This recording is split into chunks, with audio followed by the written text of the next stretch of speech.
ಎಲ್ಲ ರೈತ ಬಾಂಧವರಿಗೂ ಆಕಾಶವಾಣಿ ಬೆಂಗಳೂರಿಗೆ ಸ್ವಾಗತ. ಕೇಳುಗರೆ, ಇವತ್ತು ನಾವು ಇದ್ದಿಲಿನ ಪರಿಣಾಮ, ಇದ್ದಿಲು ಈ ಒಂದು ಕೃಷಿಯಲ್ಲಿ ಯಾವ ಥರ ಪರಿಣಾಮ ಬೀರ್ತಾ ಇದೆ, ಚಾರ್ಕೋಲ್ ಅಂತ ನಾವು ಏನು ಹೇಳ್ತೇವಲ್ಲ, ಈ ಒಂದು ಬೆಂಕಿ ಹಚ್ಚೋದ್ರಿಂದ, ತ್ಯಾಜ್ಯಗಳಿಗೆ ಬೆಂಕಿ ಹಚ್ಚೋದ್ರಿಂದ ಮತ್ತು ತ್ಯಾಜ್ಯಗಳನ್ನು ಸರಿಯಾಗಿ ಬಳಕೆ ಮಾಡಿಕೊಳ್ಳೋದ್ರಿಂದ ನಮ್ಮ ರೈತರಿಗೆ ಏನೆಲ್ಲ ಅನಾಹುತ ಆಗ್ತಾಯಿದೆ, ಇದರಿಂದ ಪಾರಾಗೋದು ಹೇಗೆ, ಒಂದೊಂದಾಗಿ ಮಾಹಿತಿಯನ್ನು ಮಾಡಿಕೊಳ್ಳೋಣ. ನಮ್ಮ ಜೊತೆಗೆ ಇವತ್ತು ಕೋಲಾರದಲ್ಲಿರುವ ಕೃಷಿ ವಿಜ್ಞಾನ ಕೇಂದ್ರದ ಹಿರಿಯ ವಿಜ್ಞಾನಿಗಳಾದ ಡಾಕ್ಟರ್ ಅನಿಲ್ ಕುಮಾರ್ ಎಸ್ ಅವರು ನಮ್ಮ ಜೊತೆಗಿದ್ದಾರೆ. ಡಾಕ್ಟರ್ ಅನಿಲ್ ಕುಮಾರ್ ಅವರೇ, ತಮಗೆ ಆಕಾಶವಾಣಿ ಬೆಂಗಳೂರಿಗೆ ಎಲ್ಲ ರೈತರ ಪರವಾಗಿ ಸ್ವಾಗತ. ನಮಸ್ಕಾರ. ನಮಸ್ಕಾರ ಸರ್.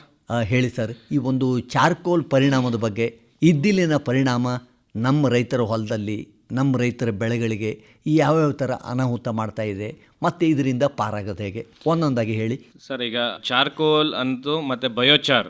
ಈಗ ಚಾರ್ಕೋಲ್ ಅಂತ ಹೇಳಿದ್ರೆ ಅಂದರೆ ಮಾಮೂಲಿ ನಾವು ಏನು ಇದ್ದಿಲು ಅಂತ ಹೇಳ್ತೀವಿ, ಅದನ್ನು ನಾವು ಕೃಷಿಗೆ ಬಳಕೆ ಮಾಡಲಿಕ್ಕೆ ನಾವು ಯಾರೂ ಶಿಫಾರಸು ಮಾಡಿಲ್ಲ. ಅಂದರೆ ಇದ್ದಿಲು ಅಂತ ಹೇಳಿದ್ರೆ ಬೇರೆ ಯಾವುದೇ ರೀತಿಯಲ್ಲಾದರೂ ನೀವು ಯಾವುದೇ ಒಂದು ವಸ್ತುನ ಸುಟ್ಟಾಕಿದಾಗ ನಿಮ್ಗೆ ಇದ್ಲಾಗುತ್ತೆ, ಅದನ್ನು ನಾವು ಕೃಷಿಗೆ ಬಳಕೆ ಮಾಡೋಕ್ಕಾಗೋದಿಲ್ಲ. ಕೃಷಿಗೆ ಬಳಕೆ ಮಾಡಬೇಕು ಅಂತ ಹೇಳಿದ್ರೆ ಬಯೋಚಾರ್ ಅಂತ. ಅಂದರೆ ಬಯೋಚಾರ್ ಅಂತ ಹೇಳಿದ್ರೆ ಯಾವುದೇ ಒಂದು ಕೃಷಿ ಅವಶೇಷಗಳು ಅಥವಾ ಮರದ ತುಂಡುಗಳಾಗಿರ್ಬೋದು ಅಥವಾ ಕೃಷಿ ತ್ಯಾಜ್ಯದ ಅಂದರೆ ಬೆಳೆ ಕಟಾವು ಆದ ನಂತರ ಏನು ತ್ಯಾಜ್ಯ ಉಳಿತದೋ ಆ ಒಂದು ಪದಾರ್ಥಗಳನ್ನ ನಿರ್ದಿಷ್ಟ ಜೈವಿಕ ಅನಿಲ ಮುಖಾಂತರ ನಾವು ಸುಟ್ಟಾಗ ಏನು ಇದ್ದಿಲು ತಯಾರಾಗುತ್ತಲ್ಲ, ಸೊ ಆ ಇದ್ದಿಲನ್ನು ನಾವು ಬಯೋಚಾರ್ ಅಂತ ಹೇಳ್ತೀವಿ. ಅಂದರೆ ಯಾವುದೇ ಒಂದು ಜೈವಿಕ ವಸ್ತುವನ್ನ ನಿರ್ದಿಷ್ಟ ಗಾಳಿ ಸಪ್ಲೈ ಮಾಡೋ ಮುಖಾಂತರ ನಾವು ಸುಟ್ಟಾಗ, ಅಂದರೆ ನಿಗದಿತ ಪ್ರಮಾಣದಲ್ಲಿ ನಾವು ಸುಡಬೇಕು. ಅಂದರೆ ಹೆಚ್ಚಿಗೆ ನಾವು ಗಾಳಿ ಸುಟ್ಟಾಗ ಏನಾಗುತ್ತೆ, ಬೂದಿ ಆಗಿಬಿಡುತ್ತೆ. ಅದು ಬೂದಿನ ನಾವು ಕೃಷಿಗೆ ಬಳಕೆ ಮಾಡೋದು ಕಡಿಮೆ, ಅಂದರೆ ಬಳಕೆ ಮಾಡಿದಾಗ ನಮಗೆ ಅದರ ಅನುಕೂಲಗಳು ನಮಗೆ ಭಾಳ ಕಡಿಮೆ ಆಗುತ್ತೆ. ಅದೇ ಈ ಒಂದು ಬಯೋಚಾರ್ನ ನಾವು ತಯಾರು ಮಾಡಿಕೊಂಡು ಕೃಷಿಗೆ ಬಳಕೆ ಮಾಡಿದಾಗ ನಮಗೆ ಅನುಕೂಲಗಳು ಅತಿ ಹೆಚ್ಚಾಗಿರ್ತದೆ. ಹಂಗಾಗಿ ಜೈವಿಕ ಇದ್ದಿಲು ಅಂತ ಕರಿಬೋದು ಅಥವಾ ಬಯೋಚಾರ್ ಅಂತ ಕರಿಬೋದು. ಇತ್ತೀಚಿನ ದಿನಗಳಲ್ಲಿ ಅನೇಕ ರೀತಿಯಾದಂಥ ರೈತರಿಗೆ ಅರಿವು ಆಗಿದೆ ಈ ಒಂದು ಬಯೋಚಾರ್ನ ಬಳಕೆ ಮಾಡೋದ್ರಿಂದ. ಸೊ ಇದನ್ನು ನಾವು ಹೇಳಬೇಕು ಅಂತ ಹೇಳಿದ್ರೆ ಕಾರ್ಬನ್ ರಿಚ್ ಅಂತ ಹೇಳ್ತೀವಿ. ಕಾರ್ಬನ್ ಪದಾರ್ಥ ಅಂದರೆ ರಿಚ್ ಕಾರ್ಬನ್ ಇರುವಂಥ ಒಂದು ಪದಾರ್ಥ ಅಂತಲೂ ನಾವು ಕರಿಬೋದು. ಇದನ್ನು ಬಳಕೆ ಮಾಡೋದ್ರಿಂದ ಮಣ್ಣಿನ ಆರೋಗ್ಯ ಕೂಡ ಸುಧಾರಣೆನ ನಾವು ನೋಡ್ಬೋದು. ಇದನ್ನು ಯಾವ ರೀತಿ ತಯಾರು ಮಾಡ್ತೀವಪ್ಪ ಅಂತ ಹೇಳಿದ್ರೆ 3 ರೀತಿಯಲ್ಲಿ ನಾವು ತಯಾರು ಮಾಡ್ಬೋದು ಬಯೋಚಾರ್ನ. ನಾನು ನಿಮ್ಗೆ ಹೇಳಿದೆ, ಯಾವುದೇ ಒಂದು ಜೈವಿಕ ವಸ್ತುಗಳನ್ನ ನಾವು ಏನು ಮಾಡಬೇಕು ಅಂದರೆ, ಜೈವಿಕ ವಸ್ತುಗಳು ಅಂತ ಹೇಳಿದ್ರೆ ಕೃಷಿಗೆ ಬಳಕೆ ಮಾಡುವಂಥದ್ದು, ಬಳಕೆ ಆಗದೇ ಇರುವಂಥದ್ದು ಯಾವುದೇ ಒಂದು ಪದಾರ್ಥಗಳನ್ನ ನಾವು, ಅಂದರೆ ಕೃಷಿ ಮರದ ಪ್ಲಾಂಟ್ ಬೇಸ್ಡ್ ಪ್ರಾಡಕ್ಟ್ಸ್ನ ನಾವು ತಗೊಂಡು 3 ರೀತಿಯಲ್ಲಿ ನಾವು ತಯಾರು ಮಾಡ್ಬೋದು. ಒಂದು ಸಾಂಪ್ರದಾಯಿಕ ಪದ್ಧತಿಯಲ್ಲಿ ಬಯೋಚಾರ್ ಮಾಡುವಂಥದ್ದು, ಅದರಲ್ಲಿ ಹೀಪ್ ಮೆಥಡ್ ಅಂತ ಹೇಳ್ತೀವಿ. ಅಂದರೆ ಗುಡ್ಡೆ ಹಾಕಿ ಎಲ್ಲ ಯಾವುದೇ ಒಂದು ಮರದ ತುಂಡುಗಳನ್ನೆಲ್ಲ ಗುಡ್ಡೆ ಹಾಕಿ ಅದರ ಮೇಲೆ ಮಣ್ಣಿನ ಲೇಪನೆ ಮಾಡಿಬಿಟ್ಟು ಚೆನ್ನಾಗಿ ಮಣ್ಣಲ್ಲಿ ಅಂದರೆ ಕ್ಲೇಯಲ್ಲಿ ಸುತ್ತಾಕ್ಬಿಟ್ಟು ಸುಟ್ಟಾಗ ನಮಗೇನಾಗುತ್ತೆ, ಇದ್ದಿಲು ತಯಾರಾಗುತ್ತೆ. ಆ ರೀತಿ ಒಂದು ಮಾಡ್ಬೋದು, ಅಂದರೆ ಅದು ಸಾಂಪ್ರದಾಯಿಕ ಪದ್ಧತಿಗಳಲ್ಲಿ. ಇನ್ನೊಂದು ರೈತನೇ ಮಾಡುವಂಥದ್ದು ಡ್ರಮ್ ಮೆಥಡು. ಡ್ರಮ್ ಪದ್ಧತಿಯಲ್ಲಿ ಕೂಡ ನಾವು, ಅಂದರೆ ಡ್ರಮ್ಗೆ ನಾವು ಕೆಳಗಡೆ ರಂಧ್ರಗಳನ್ನು ಕೊಟ್ಬಿಟ್ಟು ಮೇಲಿಂದ ನಾವು ಸುಟ್ಟಾಗ ಏನಾಗುತ್ತೆ, ಅಂದರೆ ಮೇಲೆಲ್ಲ ತುಂಬಿಬಿಟ್ಟು ಮೇಲಿಂದ ಸುಟ್ಟಾಗ ನಮಗೆ ಬಯೋಚಾರ್ ತಯಾರಾಗುತ್ತೆ. ಇನ್ನೊಂದು ಇತ್ತೀಚಿನ ದಿನಗಳಲ್ಲಿ ಕಾರ್ಖಾನೆಗಳ ಮುಖಾಂತರ ನಾವು ಈ ಒಂದು ಬಯೋಚಾರ್ನ ನಾವು ತಯಾರು ಮಾಡೋವಂಥದ್ದು ನಾವು ನೋಡಿದ್ವಿ. ಅಂದರೆ ಕಮರ್ಷಿಯಲ್ ಗ್ರೇಡಲ್ಲಿ ಅದು ಪೈರಾಲಿಸಿಸ್ ಯೂನಿಟ್ ಅಂತೇಳಿ ಅನೇಕ ಸಂಸ್ಥೆಗಳು ಈ ಇತ್ತೀಚಿನ ದಿನಗಳಲ್ಲಿ ಬಂದಿದೆ. ಅವ್ರೇನು ಮಾಡ್ತಾರೆ, ಈ ಪೈರಾಲಿಸಿಸ್ ಯೂನಿಟ್ನ ಒಂದು ನಿರ್ಮಾಣ ಮಾಡಿ ಅದರಲ್ಲಿ ಬಯೋಚಾರ್ನ ತಯಾರು ಮಾಡ್ತಾ ಇದ್ದಾರೆ. ಸೊ ನಾವು ಕೃಷಿಗೆ ಬಳಕೆ ಮಾಡಬೇಕಾದ್ರೆ ಬಯೋಚಾರ್ನ ಬಳಕೆ ಮಾಡಬೇಕು ಹೊರತು ಸಾಮಾನ್ಯ ಚಾರ್ಕೋಲ್ನ ದಯವಿಟ್ಟು, ಯಾಕಂದರೆ ಸುಡುಮಣ್ಣು ಅಂತ ಹೇಳಿ ಕೊಡ್ತಾ ಇರ್ತಾರೆ ಬಯೋಚಾರ್, ಅದನ್ನು ನಾವು ಬಳಕೆ ಮಾಡಿದ್ರೆ ಉಪಯೋಗ ಆಗೋದಿಲ್ಲ. ಅಥವಾ ನೀವು ಹೇಳ್ದಂಗೆ ಚಾರ್ಕೋಲ್ ಅಂತ ಹೇಳ್ತೀರಿ, ಅದನ್ನು ಬಳಕೆ ಮಾಡಿದ್ರೆ ಉಪಯೋಗ ಆಗೋದಿಲ್ಲ. ದಯವಿಟ್ಟು ಬಯೋಚಾರ್ನ ಬಳಕೆ ಮಾಡ್ಕೋಬೇಕು. ಅದು ಕೂಡ ವೈಜ್ಞಾನಿಕವಾಗಿ ಬಳಕೆ ಮಾಡ್ಕೊಂಡಾಗ ಮಾತ್ರ ಮಣ್ಣಿನ ಆರೋಗ್ಯದ ಮೇಲೆ ನಮಗೆ ಒಳ್ಳೆ ಉತ್ತಮವಾದ ರಿಸಲ್ಟ್ಸನ್ನು ನಾವು ನೋಡ್ಬೋದು. ಅಂದರೆ ಈಗ ಬಯೋಚಾರ್ ಅಥವಾ ಚಾರ್ಕೋಲು ಇದರ ಉಪಯೋಗ ತುಂಬ ಇದೆ, ಆದರೆ ಸಕಾಲಕ್ಕೆ ನಮ್ಮ ರೈತರು ಉಪಯೋಗ ಮಾಡ್ಕೋಬೇಕು. ಹೌದು. ಇದು ಗೊತ್ತಿಲ್ಲ ಅಂತ ಹೇಳಿಬಿಟ್ರೆ ನೀವು ಹೇಗೇಗೋ ಬೆಂಕಿ ಹಾಕೋದು, ಹೇಗಾಗೋ ಅದು ಆ ಕಡೆ ಈ ಕಡೆ ಬಿಸಾಕೋದು, ತೂರಾಡೋದು, ಹೀಗೆಲ್ಲ ಮಾಡಬಾರ್ದಂತೀರಿ ಸರ್. ಇನ್ನೊಂದೇನೆಂದರೆ, ಖಂಡಿತ ನೀವೇನು ಹೇಳಿದಿರಲ್ಲ, ಅಂದರೆ ಬಯೋಚಾರ್ನ ಬಳಕೆ ಮಾಡಬೇಕಾದ್ರೆ ವೈಜ್ಞಾನಿಕವಾಗಿ ಬಯೋಚಾರ್ನ ಬಳಕೆ ಮಾಡ್ಕೋಬೇಕಾಗುತ್ತೆ. ಯಾಕಂತ ಹೇಳಿದ್ರೆ ಬಯೋಚಾರ್ ಒಂಥರ ಈಗ ಸ್ಪಾಂಜ್ ಮೆಟೀರಿಯಲ್, ಅದನ್ನು ನಾವು ಚಾರ್ಜ್ ಮಾಡಿ ನಾವು ಬಯೋಚಾರ್ನ ಮಣ್ಣಿಗೆ ಹಾಕೋದ್ರಿಂದ ಸೊ ನಮಗೆ ಅನೇಕ ರೀತಿಯಾದಂಥ ಮಣ್ಣಿನಲ್ಲಿ ಯಾವುದೋ ಮಣ್ಣಿನ ರಚನೆ ಸುಧಾರಣೆ ನಾವು ನೋಡ್ಬೋದು. ಮತ್ತು ನೀರನ್ನ ಹಿಡಿದಿಟ್ಕೊಳ್ಳುವ ಪ್ರಮಾಣ, ಈಗ ಬೇಸಿಗೆ ಬರ್ತಾ ಇದೆ, ಸೊ ಬಯೋಚಾರ್ ಬಳಕೆ ಮಾಡೋದ್ರಿಂದ ಮಣ್ಣಿನಲ್ಲಿ ತೇವಾಂಶನ ನಾವು ಕಾಪಾಡುವಂಥ ಸಾಧ್ಯತೆಗಳಿರ್ತವೆ. ಜೊತೆಗೆ ಮಣ್ಣಿನಲ್ಲಿ ಸಾವಯವ ಇಂಗಾಲ ಹೆಚ್ಚಿಗೆ ಆಗುತ್ತೆ, ಮಣ್ಣಿನಲ್ಲಿ ಸೂಕ್ಷ್ಮ ಜೀವಿಗಳ ಕ್ರಿಯೆ ಹೆಚ್ಚಿಗೆ ಆಗುತ್ತೆ. ಸೊ ಈ ರೀತಿ ಅಂದರೆ ಈ ಥರ ಒಂದು ಅನೇಕ ರೀತಿಯಂಥ ಅಂದರೆ ಕಾರ್ಬನ್ ನಾವು ಕೊಟ್ಟ ತಕ್ಷಣ ಮಣ್ಣಿನಲ್ಲಿ ಯಾವ ರೀತಿ ಬದಲಾವಣೆ ಆಗುತ್ತೋ ಆ ರೀತಿ ಎಲ್ಲ ಬದಲಾವಣೆಗಳನ್ನು ನಾವು ನೋಡ್ಬೋದು. ಅಂದರೆ ಸಸ್ಯ ಬೆಳವಣಿಗೆಗೆ ಪೂರಕ ವಾತಾವರಣ ಮಣ್ಣು ಮಾಡ್ಕೊಡುತ್ತೆ ಈ ಬಯೋಚಾರ್ನ ಬಳಕೆ ಮಾಡಿದಾಗ. ಸೊ ಈ ಬಯೋಚಾರ್ನ ಚಾರ್ಜಡ್ ಅಂತ ಹೇಳಿದೆ ನಾನು ನಿಮಗೆ. ಅಂದರೆ ಯಾಕೆ ಚಾರ್ಜಡ್ ಮೆಟೀರಿಯಲ್ ಅಂತ ಹೇಳಿದ್ರೆ, ಈಗ ನಾವು ಬಯೋಚಾರ್ ತಯಾರು ಮಾಡಿದ ತಕ್ಷಣ ನೇರವಾಗಿ ಮಣ್ಣಿಗೆ ಹಾಕಿದ್ರೆ ಮಣ್ಣಿನಲ್ಲಿರುವಂಥ ಸೂಕ್ಷ್ಮ ಜೀವಿಗಳ ಜೊತೆಗೆ ಮಣ್ಣಿನಲ್ಲಿರುವಂಥ ಸಾರಜನಕ ಆಗಿರ್ಬೋದು, ಮಣ್ಣಿನಲ್ಲಿರುವಂಥದ್ದೆಲ್ಲನೂ ಈ ಬಯೋಚಾರ್ ಹೀರ್ಕೊಬಿಡುತ್ತೆ. ಅದನ್ನೇ ನಾವು ಚಾರ್ಜ್ ಅಂತ ಹೇಳಿದ್ರೆ ಪೌಷ್ಟಿಕರಿಸಿದ ಬಯೋಚಾರ್ ಅಂತ ಹೇಳ್ತೀವಿ. ಅಂದರೆ ಯಾವುದೇ ಒಬ್ಬ ರೈತ ನಾವು ಬಯೋಚಾರ್ ಬಳಕೆ ಮಾಡಿದಾಗ, ಪೌಷ್ಟಿಕರಿಸಿದ ಬಯೋಚಾರ್ನ ನಾವು ಕೃಷಿಗೆ ಬಳಕೆ ಮಾಡಿಕೊಂಡಾಗ ಅತಿ ಹೆಚ್ಚಾಗಿ ನಮಗೆ ಲಾಭವನ್ನು ಬಂದಿರುವಂಥದ್ದು ನಮ್ಮ ಒಂದು ಸಂಶೋಧನೆಗಳು. ಅಂದರೆ ಕಳೆದ ಒಂದು 10 ವರ್ಷಗಳಿಂದ ನಮ್ಮ ಒಂದು ವಿಶ್ವವಿದ್ಯಾಲಯದಲ್ಲಿ ಸಂಶೋಧನೆ ಮಾಡ್ತಾ ಇದ್ದೀನಿ. ಅದರಲ್ಲಿ ಹೆಚ್ಚಿಗೆ ಅನುಕೂಲ ಬಂದಿರುವಂಥದ್ದನ್ನು ನಾವು ನೋಡಿದ್ದೀವಿ. ಸೊ ಬಯೋಚಾರ್ನ ಯಾವತ್ತೂ ಅಷ್ಟೇ ನಾವು ಬಳಕೆ ಮಾಡಬೇಕಾದ್ರೆ ಪೌಷ್ಟಿಕರಿಸಿದ ಬಯೋಚಾರ್ನ ನಾವು ಬಳಕೆ ಮಾಡ್ಕೋಬೇಕಾಗ್ತದೆ. ಮತ್ತು ಈ ಒಂದು ಬಯೋಚಾರ್ ಯಾವ ಕೃಷಿಗೆ ಬಳಕೆ ಮಾಡಬೇಕು ಅಂತ ಹೇಳಿದ್ರೆ, ಇದಕ್ಕೆ ಬಯೋಚಾರ್ಗೆ ಯಾವುದೇ ಒಂದು ಬೆಳೆ, ಆಹಾರ ಬೆಳೆ ಬೆಳಿತೀರಾ ಅಥವಾ ಧಾನ್ಯಗಳು ಬೆಳಿತೀರಾ ಅಥವಾ ತರಕಾರಿ ಬೆಳಿತೀರಾ, ಇಲ್ಲ ತೋಟಗಾರಿಕೆ ಬೆಳೆ ಆಗಿರ್ಬೋದು, ಮೇವಿನ ಬೆಳೆ ಆಗಿರ್ಬೋದು, ಯಾವುದೇ ಬೆಳೆಗೆ ನೀವು ಈ ಬಯೋಚಾರ್ನ ಬಳಕೆ ಮಾಡ್ಕೋಬೋದು. ಬಯೋಚಾರ್ನ ಬಳಕೆ ಮಾಡ್ಕೋದ್ರಿಂದ ನೀವು ಮೊದಲೇ ಹೇಳ್ದಂಗೆ ಮಣ್ಣಿನ ಆರೋಗ್ಯ ವೃದ್ಧಿ ಆಗುತ್ತೆ, ಜೊತೆಗೆ ಗಿಡದ ಬೆಳವಣಿಗೆ ಕೂಡ ತುಂಬ ಚೆನ್ನಾಗಿ ಬರುವಂಥದ್ದು ನಾವು ನೋಡ್ತೀವಿ. ಮತ್ತು ಯಾವುದೇ ಒಂದು ಬೆಳೆಗೆ ನಾವು ಬರ ನಿರೋಧಕ ಶಕ್ತಿ ಕೂಡ ತಾನೇ ಹೆಚ್ಚಿದೆ. ಯಾಕಂದರೆ ಇದರಲ್ಲಿ ಬಯೋಚಾರ್ ಬಳಕೆ ಮಾಡೋದ್ರಿಂದ ನೀರನ್ನ ಹಿಡಿದಿಟ್ಕೊಳ್ಳೋ ಸಾಮರ್ಥ್ಯ ಹೆಚ್ಚಿಗೆ ಜಾಸ್ತಿ ಆಗುತ್ತೆ. ಮತ್ತು ಮಣ್ಣಿನಲ್ಲಿ ಸಾವಯವ ಅಂಶ, ಅಂದರೆ ಇತ್ತೀಚಿನ ವರದಿಯಲ್ಲಿ ನಮ್ಮ ಒಂದು ಕರ್ನಾಟಕ ರಾಜ್ಯದಲ್ಲಿ ಆಗಿರ್ಬೋದು, ಕೋಲಾರ, ಚಿಕ್ಕಬಳ್ಳಾಪುರದಲ್ಲೆಲ್ಲ ನೋಡಿದಾಗ ನಮಗೆ 90% ಅಷ್ಟು ಮಣ್ಣುಗಳು ಏನು ಸಾವಯವ ಇಂಗಾಲದಿಂದ ಕೊರತೆ ಆಗಿರುವಂಥದ್ದು ನಾವು ನೋಡಿದ್ವಿ. ಅಂದರೆ ಕಡಿಮೆ ಇರುವಂಥ ಪ್ರದೇಶಗಳು, ರಾಮನಗರ ಆಗಿರ್ಬೋದು, ಅದು ಈ ಅನೇಕ ಜಿಲ್ಲೆಗಳಲ್ಲಿ ನಮಗೆ ಸಾವಯವ ಏನು ಇಂಗಾಲ ಭಾಳ ಕಡಿಮೆ ಇರುವಂಥದ್ದು ನಾವು ಮಣ್ಣಿನ ಪರೀಕ್ಷೆ ವರದಿಯಲ್ಲಿ ನಾವು ಗಮನಿಸಿದ್ದೀವಿ. ಅಂಥದ್ರಲ್ಲಿ ಕೂಡ ಮಣ್ಣಿನ ಸುಧಾರಣೆ ಮಾಡಲಿಕ್ಕೆ ಈ ಒಂದು ಬಯೋಚಾರ್ ಬಳಕೆ ಭಾಳ ಪ್ರಮುಖ ಪಾತ್ರ ವಹಿಸ್ತದೆ. ಇತ್ತೀಚಿನ ದಿನಗಳಲ್ಲಿ ನಮ್ಮ ಒಂದು ರಾಜ್ಯ ಸರ್ಕಾರ ಕೂಡ ಬಡ್ಜೆಟ್ನಲ್ಲಿ ವಿಶೇಷ ಅನುದಾನ ಕೂಡ ಒಂದು ಏನು ಬಯೋಚಾರ್ ಅಂದರೆ ಬಯೋಚಾರ್ಗಲ್ಲ, ಮಣ್ಣಿನ ಸಾವಯವ ಇಂಗಾಲ ಹೆಚ್ಚಿಗೆ ಮಾಡಲಿಕ್ಕೆ ಅಂತ ಹೇಳ್ಬಿಟ್ಟು ಬಡ್ಜೆಟಲ್ಲಿ ಕೂಡ ಇತ್ತೀಚಿನ ದಿನಗಳಲ್ಲಿ ನಾವು ನೋಡಿದ್ದೇವೆ. ಅಂದರೆ ಮಣ್ಣಿನ ಸಾವಯವ ಇಂಗಾಲ ಹೆಚ್ಚಿಗೆ ಮಾಡಲಿಕ್ಕೆ ಅನುದಾನ ಕೊಟ್ಟಿರುವಂಥದ್ದು ಕೂಡ ನಾವು ಗಮನಿಸ್ಬೋದು. ಅದರಲ್ಲಿ ಈ ಒಂದು ಬಯೋಚಾರ್ ಒಂದು ಬಳಕೆಯಿಂದ ನಮಗೆ ಸಾವಯವ ಇಂಗಾಲ ಹೆಚ್ಚಿಗೆ ಆಗಿರುವಂಥದ್ದನ್ನ ನಾವು ನೋಡ್ಬೋದು.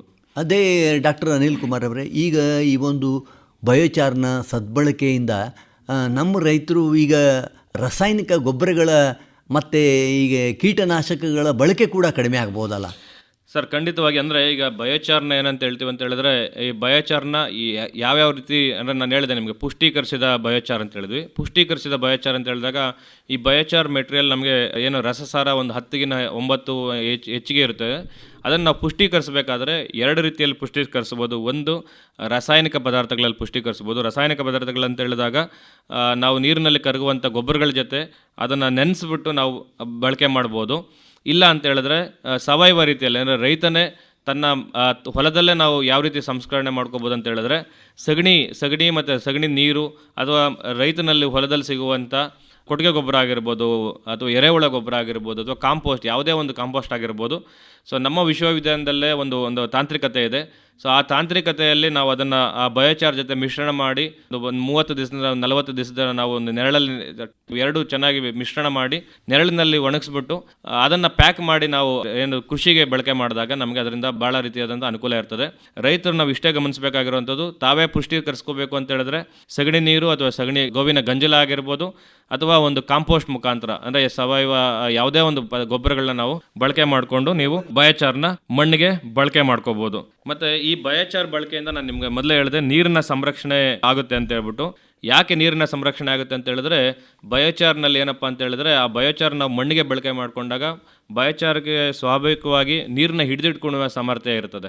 ಸೊ ಇದು ನೈಸರ್ಗಿಕವಾಗಿ ಸಿಗುವಂಥ ಒಂದು ಪದಾರ್ಥ ಆಗಿರೋದ್ರಿಂದ ಬಯೋಚಾರ್ನ ನೀವು ಮಣ್ಣಿಗೆ ಸೇರಿಸಿದಾಗ ಈ ಒಂದು ಬೇಸಿಗೆ ಕಾಲದಲ್ಲಿ ಏನಾಗುತ್ತೆ, ನೀರನ್ನ ಹಿಡಿದಿಟ್ಕೊಳ್ಳುವ ಪ್ರಮಾಣ ಜಾಸ್ತಿಯಾಗಿ ಮಣ್ಣಿಗೆ ಗಿಡದ ಬೆಳವಣಿಗೆ ಕೂಡ ತುಂಬ ಚೆನ್ನಾಗಿ ಬರುವಂಥದ್ದು ಕೂಡ ನಾವು ಗಮನಿಸಬಹುದು ಕೃಷಿಯಲ್ಲಿ. ಸೊ ಮತ್ತೆ ಬಯೋಚಾರ್ನ ಹೇಳ್ತಾ ಇದೆ ಯಾವ್ಯಾವ ರೀತಿ ಆರ್ಥಿಕವಾಗಿ ಲಾಭ ಆಗುತ್ತೆ ಅಂತ ಕೇಳಿದ್ರೆ, ಅಂದರೆ ನೀವು ಹೇಳ್ದಂಗೆ ಬಯೋಚಾರ್ ಬಳಕೆಯಿಂದ ಗೊಬ್ಬರದ ವೆಚ್ಚ ಕಡಿಮೆ ಆಗುತ್ತೆ.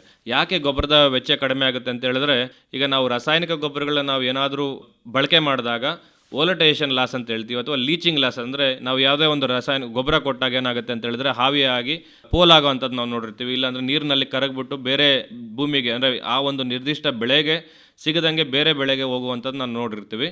ಈ ಬಯೋಚಾರ್ ಬಳಕೆಯಿಂದ ಏನಾಗುತ್ತೆ ಅಂತ ಹೇಳಿದ್ರೆ ಆ ಗೊಬ್ಬರದ ಏನು ಪೋಲಾಗುವಂಥದ್ದನ್ನ ನಾವು ತಡೀಬೋದು. ಸೊ ಜೊತೆಗೆ ಗೊಬ್ಬರ ಏನು ಕೊಟ್ಟಿರ್ತೀವಿ ನಾವು ಅದರದ್ದು ದಕ್ಷತೆ ಪ್ರಮಾಣ ಕೂಡ ಹೆಚ್ಚಿಗೆ ಆಗೋಂಥದ್ದನ್ನ ನೋಡ್ಬೋದು. ಇದರಿಂದ ರೈತರಿಗೆ ಏನಾಗುತ್ತೆ ಅಂತ ಹೇಳಿದ್ರೆ ಕಡಿಮೆ ಖರ್ಚು ಅಂದರೆ ವೆಚ್ಚ ಕಡಿಮೆ ಆಗುವಂಥದ್ದು ನಾವು ನೋಡಿರ್ತೀವಿ. ಮತ್ತು ಇನ್ನೊಂದು ಕೆಲವೊಂದು ವೈಜ್ಞಾನಿಕ ವರದಿಗಳ ಪ್ರಕಾರ ಮಣ್ಣಿನಲ್ಲಿ ಬರುವಂಥ ರೋಗಗಳು, ಶಿಲೀಂಧ್ರ ರೋಗಗಳಾಗಿರ್ಬೋದು ಅಥವಾ ದುಂಡಾಣು ರೋಗಗಳಾಗಿರ್ಬೋದು, ಟೊಮೊಟೊದಲ್ಲಿ ಕೂಡ ನಾನು ಹೇಳ್ತಾ ಇದ್ದೆ, ಈಗ ಇತ್ತೀಚಿನ ದಿನಗಳಲ್ಲಿ ಭಾಳ ಏನದು ಸ್ವರ್ಗ ರೋಗ ಸಿಕ್ಕಾಪಟ್ಟೆ ಆಗಿರೋದ್ರಿಂದ ವಿಲ್ಟ್ ಅಂತ ಹೇಳ್ತೀವಿ, ಬ್ಯಾಕ್ಟೀರಿಯಲ್ ವಿಲ್ಟ್ ಅಂತ ಹೇಳ್ತೀವಿ. ಸೊ ಅಂಥವನ್ನೆಲ್ಲ ನಾವು ಏನು ಮಾಡ್ಬೋದು ಅಂತ ಹೇಳಿದ್ರೆ ಈ ಒಂದು ಬಯೋಚಾರ್ ಬಳಕೆ ಮಾಡೋದ್ರಿಂದ ಸ್ವಲ್ಪ ಮಟ್ಟಿಗೆ ನಾವು ಕಡಿಮೆ ಮಾಡ್ಬೋದು. ಅದು ಕೂಡ ವೈಜ್ಞಾನಿಕವಾಗಿ ವಿಶ್ಲೇಷಣೆ ಆಗಿರುವಂಥದ್ದು ನಾವು ವಿಶ್ಲೇಷಣೆ ಮಾಡಿ ವೈಜ್ಞಾನಿಕ ವರದಿಗಳು ಕೂಡ ಪುರಾವೆಗಳಿರೋದ್ರಿಂದ ಮಣ್ಣಿನಿಂದ ಬರುವಂಥ ರೋಗಗಳನ್ನ ನಾವು ಬೆಳೆಗಳನ್ನ ಕಡಿಮೆ ಮಾಡಬೇಕು ಅಂತ ಹೇಳಿದ್ರೆ ಈ ಒಂದು ಬಯೋಚಾರ್ ಬಳಕೆ ಮಾಡೋದ್ರಿಂದ ಖಂಡಿತವಾಗಿ ರೈತನಿಗೆ ಏನಾಗುತ್ತೆ ಅಂತ ಹೇಳಿದ್ರೆ ಆರ್ಥಿಕವಾಗಿ ಏನು ಕಾಸ್ಟ್ ಆಫ್ ಕಲ್ಟಿವೇಷನ್ ಅಂತ ಹೇಳ್ತೀವಿ ಅದು ಕ್ರಮೇಣ ಕಡಿಮೆ ಆಗುತ್ತೆ. ಜೊತೆಗೆ ಇನ್ನೊಂದು ಮುಖ್ಯವಾಗಿ ಏನಪ್ಪ ಅಂತ ಹೇಳಿದ್ರೆ ಬಯೋಚಾರ್ ಬಳಕೆ ಮಾಡೋದ್ರಿಂದ ಮಣ್ಣಿನ ಆರೋಗ್ಯ ವೃದ್ಧಿ ಆಗುತ್ತೆ. ಅದೇ ಮಣ್ಣಿನ ಆರೋಗ್ಯ ವೃದ್ಧಿ ಆಗುತ್ತೆ, ಸಾವಯವ ಇಂಗಾಲ ಹೆಚ್ಚಾಗುತ್ತೆ. ಇದರಿಂದ ಹಲವಾರು ರೀತಿಯಲ್ಲಿ ಮಣ್ಣಿನ ಫಲವತ್ತತೆ ಜಾಸ್ತಿ ಆಗುತ್ತೆ. ಮತ್ತು ಅವನು ಹೊಲದಲ್ಲಿ ಯಾವುದೇ ಬೆಳೆ ಬೆಳೆದ್ರೂ ಕೂಡ ಚೆನ್ನಾಗಿರುತ್ತೆ, ಶುದ್ಧವಾಗಿರುವಂಥ ಆಹಾರನ ಉತ್ಪಾದನೆ ಮಾಡ್ಬೋದು. ಮತ್ತೆ ಬೆಳೆನೂ ಕೂಡ ಜಾಸ್ತಿ ಬರುತ್ತೆ. ಯಾಕಂದರೆ ಇದು ಒಂದು ಏನಾಗುತ್ತೆ ಸಾವಯವ ಕೃಷಿಯಲ್ಲಿ ಇದು ಕೂಡ ಒಂದು ಭಾಗವಾಗಿ ಹೇಳ್ಬೋದು. ನೈಸರ್ಗಿಕ ಕೃಷಿ ಆಗಿರ್ಬೋದು, ಸಾವಯವ ಕೃಷಿಯಲ್ಲಿ ಆಗಿರ್ಬೋದು. ಮತ್ತು ಈ ಒಂದು ಬಯೋಚಾರ್ ಬಳಕೆ ಬಂದ್ಬಿಟ್ಟು ಏನು ಇತ್ತೀಚಿನ ದಿನಗಳಲ್ಲ, ನಾವು ಮಾನವರು ಯಾವ ರೀತಿ ನಾವು ಅಂದರೆ ನಾಗರಿಕತೆ ಬಂದಾಗ ಕೃಷಿ ಮಾಡಲಿಕ್ಕೆ ನಾವು ಯಾವಾಗ ಪ್ರಾರಂಭ ಮಾಡಿದ್ವೋ ಅವಾಗಿಂದನೂ ನಾವು ಬಯೋಚಾರ್ ಬಳಕೆ ಮಾಡ್ತಾಯಿದ್ದೀವಿ. ಅಂದರೆ ನಾವೇನು ಮಾಡ್ತಾಯಿದ್ದೀವಿ, ಈ ಬಯೋಚಾರ್ನ ಬಳಕೆ ಮಾಡ್ಕೊಬರ್ತಾಯಿದ್ದೀವಿ ನಮ್ಮ ಪೂರ್ವಿಕರೆಲ್ಲನೂ. ಬಟ್ ಕ್ರಮೇಣ ಏನಾಯಿತು, ಅದನ್ನು ಬಳಕೆ ಮಾಡುವಂಥ ವಿಧಾನನ ಯಾವ ರೀತಿ ಮಾಡಬೇಕು ಮತ್ತು ಯಾವ ರೀತಿ ಡಾಕ್ಟರ್ ಈಗ ಅನಿಲ್ ಕುಮಾರ್ ಅವರೇ, ಬಯೋಚಾರ್ ಅಂತ ತಕ್ಷಣ ಈಗ ಬೇರೆ ಬೇರೆ ನಮ್ಮ ದೇಶದ ಬೇರೆ ಬೇರೆ ಭಾಗಗಳಲ್ಲಿ ಜಾಸ್ತಿ ಪ್ರಮಾಣದ ಕೃಷಿ ತ್ಯಾಜ್ಯಗಳನ್ನು ದೊಡ್ಡ ಗುಡ್ಡೆ ಹಾಕಿ ಬೆಂಕಿ ಕೊಟ್ಟುಬಿಡ್ತಾರೆ. ಅದರಿಂದ ಇಡೀ ಊರಲ್ಲಿ ಇಡೀ ಆ ಕಡೆ ಎಲ್ಲ ಪ್ರದೇಶಕ್ಕೂ ಹೊಗೆ ತುಂಬ್ಕೊಂಡ್ಬಿಡ್ತದೆ. ಮತ್ತು ಏನು ವಾತಾವರಣ ಕಲುಷಿತ ಆಗಿಬಿಡುತ್ತೆ, ಕೆಟ್ಟುಬಿಡುತ್ತೆ, ಉಸಿರಾಡೋಕ್ಕೆ ತೊಂದರೆ ಆಗುತ್ತೆ, ನೋಡೋಕ್ಕೆ ತೊಂದರೆ ಆಗುತ್ತೆ, ಈ ಥರ ಎಲ್ಲ ಹೇಳ್ತಾರಲ್ಲ. ಹೌದು, ಖಂಡಿತ ಸರ್. ಅಂದರೆ ಈಗ ನೀವೇನು ಹೇಳ್ತಾ ಇದ್ದೀರಿ ಅಂತ ಹೇಳಿದ್ರೆ, ಈಗ ನಮ್ಮ ದೇಶದ ಒಂದು ಉದಾಹರಣೆ ತೊಗೋಬೇಕಾದ್ರೆ ಈಗ ಪಂಜಾಬ್ ಹರಿಯಾಣದಲ್ಲಿ ಆ ಕೃಷಿ ತ್ಯಾಜ್ಯಗಳಿಗೆ ಬೆಂಕಿ ಕೊಟ್ಟಲ್ಲಿ ನಮ್ಮಲ್ಲಿ ಡೆಲ್ಲಿ ಅಂತ ಪ್ರದೇಶದಲ್ಲಿ ನಮಗೇನಾಗುತ್ತೆ ವಾಯು ಮಾಲಿನ್ಯ ಆಗಿಬಿಡುತ್ತೆ. ಸೊ ಹಂಗೆ ಈಗ ಸುಮಾರು ಜನ ಏನು ಮಾಡ್ತಾರೆ, ಈಗ ಮಂಡ್ಯ ಭಾಗದಲ್ಲಿ ಕೂಡ ಭತ್ತ ಮತ್ತು ಈಗ ಕಬ್ಬು ಬೆಳೀತಾರಲ್ಲ, ಕಬ್ಬನ್ನ ತ್ಯಾಜ್ಯನ ಬೆಂಕಿ ಇಟ್ಬಿಡ್ತಾರೆ. ಸೊ ಬೆಂಕಿ ಇಟ್ಟಾಗ ಏನಾಗುತ್ತೆ, ಖಂಡಿತವಾಗೂ ವಾಯು ಮಾಲಿನ್ಯ ಆಗುತ್ತೆ. ಅದೇ ಬಯೋಚಾರ್ ತಯಾರು ಮಾಡಬೇಕಾದ್ರೆ ನಿಮ್ಗೆ ಅದನ್ನೇ ಹೇಳಿದೆ, ಪ್ಯಾರಾಲಿಸಿಸ್ ಅಂತ ಹೇಳ್ಬಿಟ್ಟು. ಅಂದರೆ ಇದನ್ನು ನಾವು ಕಂಟ್ರೋಲ್ಡ್ ಕಂಡೀಷನಲ್ಲಿ ಬೆಳೆಯೋದ್ರಿಂದ ಏನು ನಮಗೆ ಬಯೋಚಾರ್ ಉತ್ಪಾದನೆ ಆಗುತ್ತೆ, ಜೊತೆಗೆ ಒಂದು ಬಯೋಚಾರಿಂದ ಬಯೋ ಪ್ರಾಡಕ್ಟ್ ಕೂಡ ಒಂದು ಉತ್ಪಾದನೆ ಆಗುತ್ತೆ. ಅಂದರೆ ನಾವು ಒಂದು ಇಂಡಸ್ಟ್ರಿಯಲ್ ಮುಖಾಂತರ ಅಥವಾ ಒಂದು ಡ್ರಮ್ ಪದ್ಧತಿಯಲ್ಲಿ ನಾವೇ ಒಂದು ಕಂಟ್ರೋಲ್ಡ್ ಕಂಡೀಷನ್ಸಲ್ಲಿ ನಾವು ಮಾಡ್ತೀವಿ ಅಂತ ಹೇಳಿದಾಗ ನಮ್ಗೆ ಅದರಲ್ಲಿಂದ ಒಂದು ಬೈ ಪ್ರಾಡಕ್ಟ್ ಕೂಡ ಬರುತ್ತೆ, ಅದು ವುಡ್ ವೆನಿಗಾರ್ ಅಂತೇಳಿ. ಇದು ಅತ್ಯಂತ ಪರಿಣಾಮಕಾರಿಯಾಗಿ ನಿಮಗೆ ಬೆಸ್ಟ್ ಇನ್ಸೆಕ್ಟ್ ರೆಪಲೆಂಟ್ ಅಂತ. ನೀವು ಯಾವುದೇ ಒಂದು ಬೆಳೆಗೆ ನೀವು ಏನು ವುಡ್ ವೆನಿಗಾರ್ ಅಂತ ಏನು ಉತ್ಪಾದನೆ ಆಗುತ್ತಲ್ಲ, ಅದನ್ನು ಯಾವುದೇ ಒಂದು ಬೆಳೆಗೆ ನಾವು ಸಿಂಪಡಣೆ ಮಾಡಿದಾಗ ಕೀಟಗಳನ್ನ ರೆಪಲೆಂಟ್ ಅಂದರೆ ಕೀಟಗಳ ನಿಮ್ಮ ಒಂದು ಆ ಬೆಳೆಗೆ ನಿಮಗೆ ಬರ್ದಂಗೆ ತಡೆಯುತ್ತೆ. ಜೊತೆಗೆ ಇದರಲ್ಲಿ ಕಾರ್ಬನ್ ಇರೋದ್ರಿಂದ ಲಿಕ್ವಿಡಲ್ಲಿ ನಿಮಗೆ ಕಾರ್ಬನ್ನ ನೀವು ಡೈರೆಕ್ಟಾಗಿ ಯಾವುದೇ ಒಂದು ಬೆಳೆಗೆ ನೀವು ಸಿಂಪಡಣೆ ಮಾಡಿದಾಗ ಹಚ್ಚ ಹಸಿರಾಗಿ ಒಳ್ಳೆ ಉತ್ಕೃಷ್ಟವಾಗಿ ಇರುವಂಥ ಬೆಳೆಯುವಂಥ ಏನದು ಬೆಳೆನ ನಾವು ಗಮನಿಸ್ಕೋಬೋದು. ಸೊ ಹಂಗಾಗಿ ಬಯೋಚಾರ್ನ ರೈತ ತಯಾರು ಮಾಡ್ಕೊಳ್ಳೋಂಥ ಸಾಂಪ್ರದಾಯಿಕ ಪದ್ಧತಿಯಲ್ಲಿ ನೀವು ಹೇಳ್ದಂಗೆ ವಾಯು ಮಾಲಿನ್ಯ ಆಗುವಂಥದ್ದು ನಾವು ನೋಡ್ತಾ ಇದ್ದೀವಿ. ಹಂಗಾಗಿ ಇದರಲ್ಲಿ ಇತ್ತೀಚಿನ ದಿನಗಳಲ್ಲಿ ವೈಜ್ಞಾನಿಕವಾಗಿ ಪ್ಯಾರಾಲಿಸಿಸ್ ಯೂನಿಟ್ ಅಂತೇಳಿ ಈಗ ಇಂಡಸ್ಟ್ರಿಯಲ್ ಇದರಲ್ಲಿ ಮಾಡ್ಕೋಬೋದು. ಇಲ್ಲಾಂದರೆ ಸಣ್ಣ ಪ್ರಮಾಣದಲ್ಲಿ ಡ್ರಮ್ ಮೆಥಡ್ ಅಂತೇಳಿ ನಮ್ಮ ಒಂದು ರೈತರ ಒಂದು ತಂತ್ರಜ್ಞಾನದನ್ನು ಅಭಿವೃದ್ಧಿಪಡಿಸಿರುವಂಥ ವಿಶ್ವವಿದ್ಯಾಲಯ ಆಗಿರ್ಬೋದು ಅಥವಾ ಕ್ರೀಡಾ ಹೈದರಾಬಾದ್ ಅವ್ರ ಸಂಸ್ಥೆಯವರು ಕೂಡ ಡ್ರಮ್ ಕ್ಲೀನ್ ಮೆಥಡ್ ಅಂತೇಳಿ ಒಂದು ಮಾಡ್ಕೊಂಡಿದ್ದಾರೆ. ಆ ಒಂದು ಪದ್ಧತಿಯಲ್ಲಿ ಮಾಡೋದ್ರಿಂದ ಏನು ವಾಯು ಮಾಲಿನ್ಯ ಆಗುತ್ತೆ ಅದನ್ನು ನಾವು ಕಡಿಮೆ ಮಾಡಿಬಿಟ್ಟು ನಾವು ಬಯೋಚಾರ್ನ ತಯಾರು ಮಾಡ್ಕೋಬೋದು. ಜೊತೆಗೆ ಒಂದು ಬಯೋಚಾರ್ನ ನಾವು ಬಳಕೆ ಮಾಡೋದ್ರಿಂದ ಏನಾಗುತ್ತೆ ಅಂತ ಹೇಳಿದ್ರೆ ಇತ್ತೀಚಿನ ದಿನಗಳಲ್ಲಿ ಕಾರ್ಬನ್ ಕ್ರೆಡಿಟ್ ಅಂತ ಹೇಳ್ತಾ ಇದ್ದಾರೆ. ಅಂದರೆ ಯಾರಾದರೂ ಮರ ಹೆಚ್ಚಿಗೆ ಬೆಳೀತಾ ಇದ್ದಾರೆ ಅಂತ ಹೇಳಿದ್ರೆ ಕಾರ್ಬನ್ ಟ್ರೇಡಿಂಗ್ ಅಂತ, ಕಾರ್ಬನ್ ಫಾರ್ಮಿಂಗ್ ಅಂತ ಹೇಳ್ತಾ ಇದ್ದೀವಿ. ಈ ಬಯೋಚಾರ್ನ ನಾವು ಬಳಕೆ ಮಾಡ್ತಾ ಇದ್ದರೆ ಮಣ್ಣಿನಲ್ಲಿ ನಮಗೆ ಕಾರ್ಬನ್ನ ಹಿಡಿದಿಟ್ಕೊಳೋ ಪ್ರಮಾಣ ಜಾಸ್ತಿ ಆಗುತ್ತೆ. ಯಾಕಂತ ಹೇಳಿದ್ರೆ ನಾವು ಯಾವುದೇ ಒಂದು ವಸ್ತುನ ಸುಟ್ಟಾಗ ನಮಗೆ ಇಂಗಾಲ ಡೈಆಕ್ಸೈಡ್ ಆಗಿ ಮೇಲೆ ಹೋದಾಗ ನಮಗೆ ಓಝೋನ್ ಪದರ ಡ್ಯಾಮೇಜ್ ಆಗಿ ನಮಗೆ ಮತ್ತೆ ಏನಾದರೂ ಕ್ಲೈಮೇಟ್ ಚೇಂಜ್ ಅಂತ ಏನು ಹೇಳ್ತೀವಿ, ಹವಾಮಾನ ಬದಲಾವಣೆ ಆಗುವಂಥದ್ದು. ಸೊ ಈ ರೀತಿ ಅನೇಕ ರೀತಿಯಾದಂಥ ತೊಂದರೆಗಳಾಗ್ತಾ ಇರೋದನ್ನ ನಾವು ತಡಿಬೇಕು ಅಂತ ಹೇಳಿದ್ರೆ ಈ ನಾವು ಏನು ಇಂಗಾಲ ಡೈಆಕ್ಸೈಡ್ ಹೋಗೋದನ್ನ ಕಾರ್ಬನ್ ಆಗಿ ಅಂದರೆ ಬಯೋಚಾರ್ ಆಗಿ ಪರಿವರ್ತನೆ ಮಾಡಿಬಿಟ್ಟು ಮಣ್ಣಿಗೆ ಸೇರಿಸಿದಾಗ ಏನಾಗುತ್ತೆ ಅಂತ ಹೇಳಿದ್ರೆ ಮಣ್ಣಲ್ಲಿ ಹಿಡಿದಿಟ್ಕೊಳುತ್ತೆ. ಮಣ್ಣಲ್ಲಿ ನಿಮಗೆ ಒಂದ್ಸಲಿ ಬಯೋಚಾರ್ ಅಂದರೆ ಯಾವುದೇ ರೀತಿಯಾದ ಕಾರ್ಬನ್ ಹಿಡಿದಿಟ್ಕೊಂತ ಹೇಳಿದ್ರೆ ಈಗ ನೋಡಿರ್ತೀರಿ ಕಾರ್ಬನ್ ಡೇಟಿಂಗ್ ಅಂತ ಕೇಳಿರ್ತೀರಲ್ಲ, ಅಂದರೆ ಕಾರ್ಬನ್ ಅಂಶ ಅದಕ್ಕೆ ಸುಮಾರು ವರ್ಷಗಳ ಕಾಲ ಮಣ್ಣಲ್ಲೇ ಇರುತ್ತೆ. ಸೊ ಮಣ್ಣಲ್ಲಿ ಕಾರ್ಬನ್ ಹೆಚ್ಚಿಗೆ ಇತ್ತು ಅಂತ ಹೇಳಿದ್ರೆ ನಿಮ್ಗೇನಾಗುತ್ತೆ, ಆಟೋಮೆಟಿಕ್ಕಾಗಿ ನಿಮಗೆ ಬೆಳೆಗಳಲ್ಲಿ ಅತಿ ಹೆಚ್ಚಾಗಿ ಅಂದರೆ ಕಾರ್ಬನ್ ಅಂದರೆ ಮಣ್ಣಿನ ಆರೋಗ್ಯ ಚೆನ್ನಾಗಾಗುತ್ತೆ, ಬೆಳೆಗಳು ಭಾಳ ಚೆನ್ನಾಗಿ ಬೆಳೆಯುವಂಥದ್ದು ನಾವು ನೋಡ್ಬೋದು. ಜೊತೆಗೆ ನಮಗೆ ಇನ್ನೊಂದು ಅಡ್ವಾಂಟೇಜ್ ಏನಪ್ಪ ಅಂತ ಹೇಳಿದ್ರೆ carbon trading. So carbon trading ಅಂತ ಹೇಳ್ತೀವಿ. ನಾವು ನಮ್ಮಲ್ಲಿ ಕಾರ್ಬನ್ ಹೆಚ್ಚಿಗೆ ನಾವು ಹಿಡಿದಿಟ್ಕೊತಾ ಇದ್ದೀವಿ ಅಂತ ಹೇಳಿದ್ರೆ, ಬಯೋಚಾರ್ ಬಳಕೆ ಮಾಡ್ತಾ ಇದ್ದೀವಿ ಅಂತ ಹೇಳಿದ್ರೆ, ಯಾವುದಾದ್ರೂ ಒಂದು ರೈತ ಸಂಘ ಆಗಿರ್ಬೋದು, ರೈತ ಗುಂಪು ಆಗಿರ್ಬೋದು, ಸೊ ನಮ್ಮ ಒಂದು ಪ್ರದೇಶದಲ್ಲಿ ನಾವು ಕಾರ್ಬನ್ ಟ್ರೇಡಿಂಗ್ ಮಾಡ್ತಾ ಇದ್ದೀವಿ ಅಂತ ಹೇಳಿದ್ರೆ, ಸೊ ಅದಕ್ಕೆ ಮುಂದಿನ ದಿನಗಳಲ್ಲಿ ಹಣ ಬರುವಂಥ ಸಾಧ್ಯತೆ ಕೂಡ ಹೆಚ್ಚಿಗೆ ಇರುವಂಥದ್ದು ನಾವು ನೋಡಿದ್ದೇವೆ ಪಾಲಿಸಿಗಳ ಮುಖಾಂತರ. ಈಗ ನಮ್ಮ ರೈತರು ಸಂಪ್ರದಾಯಬದ್ಧವಾಗಿ ಈಗ ಕಬ್ಬಿನ ರವದಿಗಳನ್ನು ಅಥವಾ ಭತ್ತದ ಹುಲ್ಲುಗಳನ್ನು ಇವನ್ನು ತಾವೇ ಅಲ್ಲಿ ಮಣ್ಣಿನ ಒಳಗೆ ಸೇರಿಸ್ಬಿಡ್ತಾ ಇದ್ದರು. ಅದಕ್ಕೆ ಕೆಲವು ರೈತರು ಈಗಲೂ ಮಾಡ್ತಾ ಇದ್ದಾರೆ. ಅವರು ಬೆಂಕಿ ಹಾಕೋ ಪದ್ಧತಿ ಇಲ್ಲ. ಅಂದರೆ ಕೆಲವೊಂದು ಸಾರಿ ಬೆಂಕಿ ಹಾಕಲಿಕ್ಕೂ ಆಗಲ್ಲ, ಯಾಕಂದರೆ ಗದ್ದೆ ಒದ್ದೆ ಇರ್ತದೆ. ನೀವು ಹುಲ್ಲನ್ನು ಬೇರೆ ಕಡೆ ತೊಗೊಂಡೋಗಿ ಬೆಂಕಿ ಹಾಕೋದಿದ್ರೆ ಹಂಗೆ ಮಾಡ್ಬೇಕು, ಸ್ವಲ್ಪ ಒಣಗಿಸಿ ಹಾಕಬೇಕಾಗತ್ತೆ. ಹೊಲದಲ್ಲೇ ನೀವು ಬೆಂಕಿ ಇಡೋಕ್ಕಾಗಲ್ಲ. ಹಾಗಾಗಿ ಮಣ್ಣಲ್ಲಿ ಮುಚ್ಚಿಗೆ ಮಾಡಿ ಮಣ್ಣಿನ ಜೊತೆ ಸೇರಿಸ್ಬಿಡ್ತೀವಿ. ಖಂಡಿತವಾಗಿ ಅದರಿಂದ ಏನು ನೀವು ಖಂಡಿತವಾಗಿ ಏನು ಹೇಳ್ತಾ ಇದ್ದೀರಿ ಅಂತ ಹೇಳಿದ್ರೆ, ಯಾವುದೇ ಒಂದು ಕೃಷಿ ತ್ಯಾಜ್ಯಗಳನ್ನ ಮಣ್ಣಿಗೆ ಸೇರಿಸಿದಾಗ ಖಂಡಿತವಾಗಿ ಈಗ ನಾನು ಏನು ಹೇಳ್ತಾ ಇದ್ದಾರೆ ಅದರ ಬೆನಿಫಿಟ್ ಅಂತೂ ಇದ್ದೇ ಇರುತ್ತೆ. ಯಾಕಂದರೆ ಮಣ್ಣಿನಲ್ಲಿ ಸಾವಯವ ಆಗುತ್ತೆ, ಸಾವಯವ ಇಂಗಾಲ ತಾನೇ ರಚನೆ ಆಗುತ್ತೆ. ಯಾವುದೇ ಒಂದು ಕೃಷಿ ತ್ಯಾಜ್ಯಗಳು ಬೆಂಕಿ ಹಿಡ್ದಂಗೆ ಮಣ್ಣಿನಲ್ಲಿ ನಾನು ಸೇರಿಸ್ತಾ ಹೋದಾಗ ಏನಾಗುತ್ತೆ ಅಂತ ಹೇಳಿದ್ರೆ, ಅಲ್ಲಿ ಕೊಳಿಲಿಕ್ಕೆ ನಮಗೆ 3 ತಿಂಗಳ ಕಾಲಾವಕಾಶ ಬೇಕು. ಆ ಕೊಳಿಲಿಕ್ಕೆ ನಮಗೆ ಅಲ್ಲಿರುವಂಥ ಪೂರಕ ವಾತಾವರಣ, ಮಣ್ಣಿನ ತೇವಾಂಶ ಆಗಿರಬೇಕು, ಮಣ್ಣಿನ ಅಲ್ಲಿ ಸೂಕ್ಷ್ಮ ಜೀವಿಗಳಾಗಿರಬೇಕು.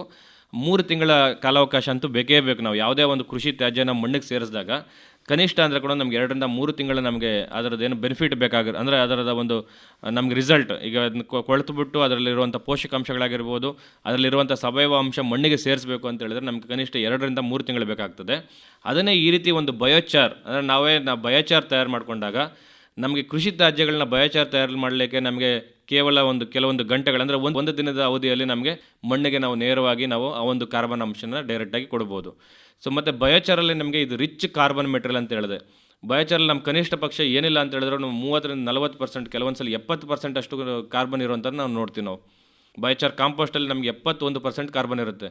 ಸೊ 71% ಕಾರ್ಬನ್ ಇರುವಂಥ ಯಾವುದೇ ಒಂದು ಇವನ್ ನಾವು ಸಾವಯವ ಗೊಬ್ಬರಗಳು ಅದರಲ್ಲಿ ಕೂಡ ನಮ್ಗೆ 10% 20% ಬಂದ್ರೂ ಹೆಚ್ಚೇ ನಮಗೆ ಕಾರ್ಬನ್ ಅಂಶ. ಯಾವುದೋ ಕೊಟ್ಟಿಗೆ ಗೊಬ್ಬರ ಆಗಿರ್ಬೋದು, ವರ್ಮಿ ಕಾಂಪೋಸ್ಟ್ ಆಗಿರ್ಬೋದು. ಅದೇ ನಾವು ಈ ಥರ ಒಂದು ಬಯೋಚಾರ್ ಕಾಂಪೋಸ್ಟ್ನ ನಾವು ಏನಾದರೂ ಕೃಷಿಗೆ ಬಳಕೆ ಮಾಡಿಕೊಂಡಾಗ 70% ಇರುವಂಥದ್ದು ನಾವು ಕಾರ್ಬನ್ನ ಕೂಡ ನಾವು ನೋಡ್ಬೋದು. ಅದು ಮತ್ತು ನಮಗೆ ತಯಾರು ಮಾಡಲಿಕ್ಕೆ ಅಂದರೆ ಕಾರ್ಬನನ್ನು ಮಣ್ಣಿಗೆ ಸೇರಿಸಲಿಕ್ಕೆ ಕೇವಲ 1 ದಿನದ ಅವಕಾಶ ನಮಗೆ. ಅಂದರೆ 1 ದಿವಸ ನಾವು ವೈಜ್ಞಾನಿಕವಾಗಿ ಅದನ್ನು ಸಂಸ್ಕರಣೆ ಮಾಡಿಬಿಟ್ಟು ಒಂದು ಬಯೋಚಾರ್ನ ತಯಾರು ಮಾಡಿಬಿಟ್ಟು ಮಣ್ಣಿಗೆ ಸೇರಿಸಿದಾಗ ನಮಗೆ ಮಾರನೇ ದಿವಸನೇ ನಮಗೆ ಮಣ್ಣಿನಲ್ಲಿ ಏನು ಆ ಲಾಭಗಳಾಗುತ್ತೆ ನಾವು ಪಡಿಬೋದು ರೈತರು. ಇಲ್ಲ ಅಂತ ಹೇಳಿದ್ರೆ ನೀವು ಹೇಳಿದ ಪ್ರಕಾರ ಸಾಂಪ್ರದಾಯಿಕವಾಗಿ ಒಂದು ಏನು ಕೃಷಿ ತ್ಯಾಜ್ಯಗಳನ್ನ ನಾವು ಚಾಪ್ ಮಾಡಿಬಿಟ್ಟು ಮಣ್ಣಿಗೆ ನಾವು ಸೇರಿಸಿದಾಗ ಅದು ಕೊಳೆತು ಕೂಡ ಅದೇ ರೀತಿಯಾದಂಥ ಬೆನಿಫಿಟ್ ಸಿಗುತ್ತೆ ನಮಗೆ. ಬಟ್ ಕೊಳೆಯಲಿಕ್ಕೆ ನಮಗೆ ಒಂದು 2 ತಿಂಗಳಾಗುತ್ತೆ. ಆ ಒಂದು ಅವಧಿಯಲ್ಲಿ ನಮಗೆ ಇಂಗಾಲ ಡೈಆಕ್ಸೈಡು ಅಂದರೆ ಪೋಲಾಗುವಂಥದ್ದು ನಾವು ಗಮನಿಸ್ಬೋದು. ಅಂದರೆ ನಾವು ಈಗ ಕೃಷಿ ತ್ಯಾಜ್ಯಗಳನ್ನ ನಾವು ಹಾಕಿದಾಗ ಅದು ಮಿನರಲೈಸೇಷನ್ ಅಂತ ಹೇಳ್ತೀವಿ. ಅಲ್ಲಿ ಇಂಗಾಲ ಡೈಆಕ್ಸೈಡ್ ಆಗಿ ಕಾರ್ಬನ್ ಅಂಶ ಕೆಲವೊಂದು ಗಾಳಿ ಮುಖಾಂತರ ಹೊರಟೋಗ್ಬಿಡುವಂಥದ್ದು ನೋಡಿರ್ತೀವಿ. ಸೊ ಅದೇ ಬಯೋಚಾರ್ಲಾಗುತ್ತೆ ಅಂತ ಹೇಳಿದ್ರೆ ಇದು ಕಾನ್ಸಂಟ್ರೇಟೆಡ್ ಕಾರ್ಬನ್ ಇದು. ಸೊ ಕಾರ್ಬನ್ನ ನಾವು ಅಲ್ಲೇ ಹಿಡಿದಿಟ್ಕೊಂಡು ಅದನ್ನು ನಾವು ಭೂಮಿಗೆ ಕೊಡೋದ್ರಿಂದ ಕಾರ್ಬನ್ ರಿಚ್ ಆಗಿ ಸಾಯಿಲ್ಸ್ ಪರಿವರ್ತನೆ ಆಗ್ತಾ ಹೋಗುತ್ತೆ. ತುಂಬ ಸಂತೋಷ ಡಾಕ್ಟರ್ ಅನಿಲ್ ಕುಮಾರ್ ಎಸ್ ಅವರೇ. ಪ್ರಸ್ತುತ ಕೋಲಾರದಲ್ಲಿರುವ ಕೃಷಿ ವಿಜ್ಞಾನ ಕೇಂದ್ರದ ಹಿರಿಯ ಕೃಷಿ ವಿಜ್ಞಾನಿಗಳಾಗಿ ಪ್ರಸ್ತುತ ಪೌಷ್ಟಿಕಯುಕ್ತ ಬಯೋಚಾರ್ ಬಳಕೆಯಿಂದ ನಮ್ಮ ರೈತರ ಬೆಳೆಯಲ್ಲಿ ಯಾವ್ಯಾವ ಥರದ ಬದಲಾವಣೆಯನ್ನು ನಾವು ನೋಡ್ಬೋದು ಮತ್ತು ಇದರಿಂದ ರೈತರಿಗೆ ಏನು ಪ್ರಯೋಜನ, ಈ ಎಲ್ಲ ವಿಷಯ ಕುರಿತು ಅತಿ ಮಹತ್ವವಾದ ಮಾಹಿತಿಯನ್ನು ಒದಗಿಸಿದ್ದಕ್ಕೆ ತಮಗೆ ತುಂಬ ತುಂಬ ಧನ್ಯವಾದಗಳು. ಕೆಲವು ರೈತರು ಇರ್ತಾರೆ, ಡಾಕ್ಟರ್ ಅನಿಲ್ ಕುಮಾರ್ ಅವ್ರ ಜೊತೆಗೆ ನಾವು ಮಾತಾಡಬೇಕಂತಿರ್ತಾರೆ. ಅವರಿಗೆ ತಮ್ಮ ಸಂಪರ್ಕ ಸಂಖ್ಯೆನ ದಯವಿಟ್ಟು ಹೇಳಿ. ಸರ್, ನನ್ನ ಮೊಬೈಲ್ ಸಂಖ್ಯೆ 9743196196. ಇನ್ನೊಮ್ಮೆ ಧನ್ಯವಾದಗಳು. ನಮಸ್ಕಾರ. ನಮಸ್ಕಾರ ಸರ್.